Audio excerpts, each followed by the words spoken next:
everybody? Welcome to Fro Publications YouTube channel. It's always me, Rich, and not always, but sometimes I've been known to do reviews about art that's in the mainstream, but I always look at art that is either radical or art that is hella reinforcing right-wing fucking politics. This one, I'm happy to say, is me trying to endorse a show that I started binging right now. I just started watching. I should have been working on other shit, but never mind that.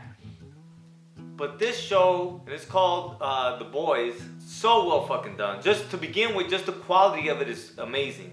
But on top of that, the story structure really revolves around the powerless trying to hold the powerful accountable for their actions. And then it even goes into like lobbying and the money dynamic of things and how people are expendable, how working class people ultimately are cannon fodder. It even goes into patriarchy and sexism. This show is something I think anyone interested in good story structure and good storytelling, people that are like, fuck Rich, I'm tired of comic books. Comic books, you know, they're always the same little circle. It's not. Like, comic books can be anything.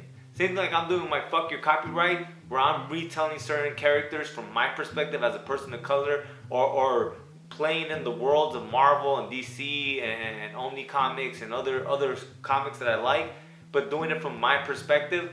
I mean, really, like, and you can tell any kind of story, but when you play with this dynamic, especially when you turn it on its head like this show is doing, where you're talking ultimately about just the pervertedness that happens when you have absolute power, when you have absolute privilege, the sick things that will lead you to do, that I am trying to create with my stories and the way I try to turn mainstream pop culture on its head and do it more from a radical, class-conscious perspective.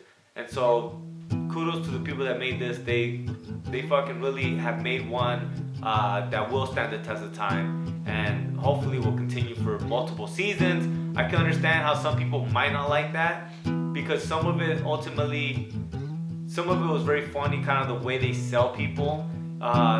Even in episode 1 with the Nubian Prince, little segment of that, like that was very clever on how people of color ultimately still have to kind of be liked by white folks. Like it's really deep, man. It's something that if you have Prime, check it out. If not, hopefully you can find this somewhere pirated and peep it out. But alright, guys, man, I just wanted to plug that in real quick. Alright, guys, till next time. Like, fight the fascists.